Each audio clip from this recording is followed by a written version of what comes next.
بہت سارے لوگوں کے روزے تباہ و برباد ہو گئے اس ایک کلپ کی گمراہی کو سننے کے بعد۔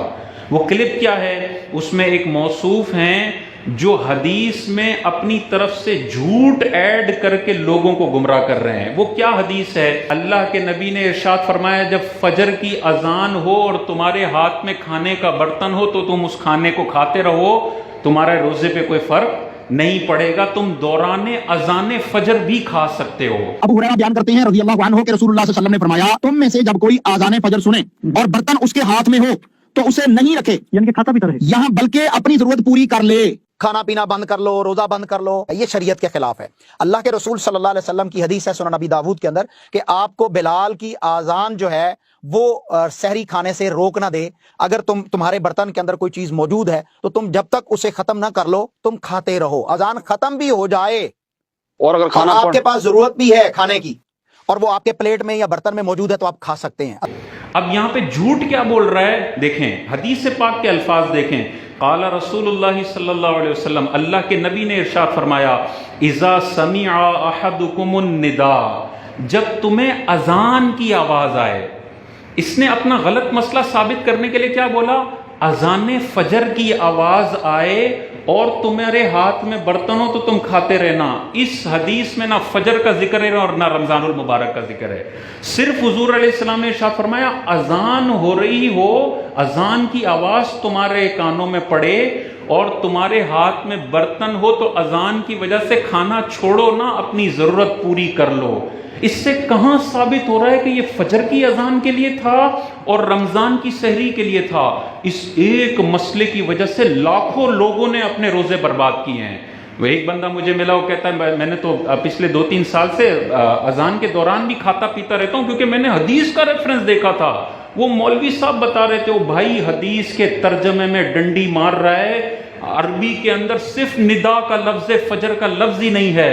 اور دیکھیں اس حدیث کے مقابلے میں بخاری کی حدیث دیکھیں، بخاری شریف میں حضور علیہ السلام نے ارشاد فرمایا جب بلال اذان دیں تو کھاتے پیتے رہو کیونکہ بلال رات کو اذان دیتے ہیں، اور جب ابن ام مکتوم اذان دیں تو کھانا پینا بند کر دو۔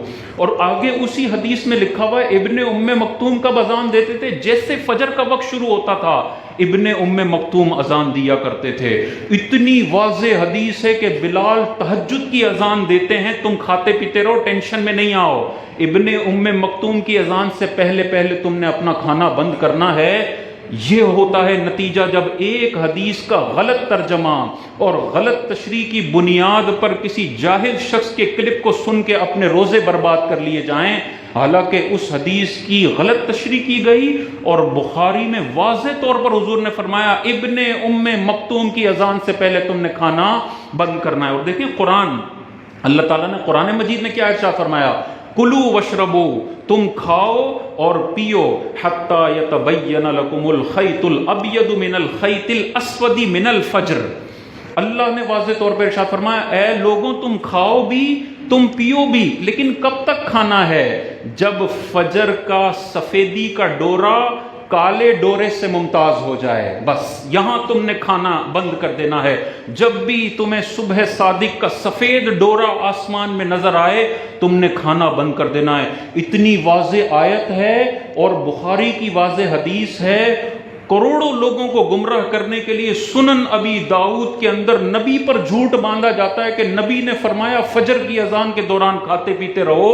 یہ اتنی بڑی گمراہی پھیل چکی ہے، اس کے خلاف ہمیں آواز اٹھانے کی ضرورت ہے۔ صحابہ کا یہ معمول ہے، یہ قرآن چیخ چیخ کے کہہ رہا ہے، یہ بخاری کی حدیثیں چیخ چیخ کے کہہ رہی ہیں صبح صادق کے بعد منہ میں کچھ بھی ڈالا گیا تو روزہ توڑ دے گا۔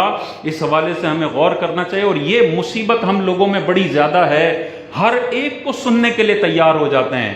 جو بھی کمرے میں کیمرے کے سامنے مولوی بن کے آپ کو اسلام بیچنے کی کوشش کرے، ہم بیچارے اتنے بھولے بھالے بن جاتے ہیں کہ ہر ایک کی بات سننے کے لیے تیار ہو جاتے ہیں، اور پھر ہم کہتے ہیں یار وہ تو حدیث بتا رہا ہے، وہ تو قرآن بتا رہا ہے۔ بھائی حدیث بتا رہا ہے، لیکن جب وہ حدیث کی انٹرپریٹیشن کرنے کے لیے آتا ہے نا تو 1400 سال کی لیگیسی کو 0 سے ملٹیپلائی کرتا ہے اور اپنی ایک فضول اور تعویلی اور تحریفی سوچ مسلمانوں میں منتقل کرتا ہے۔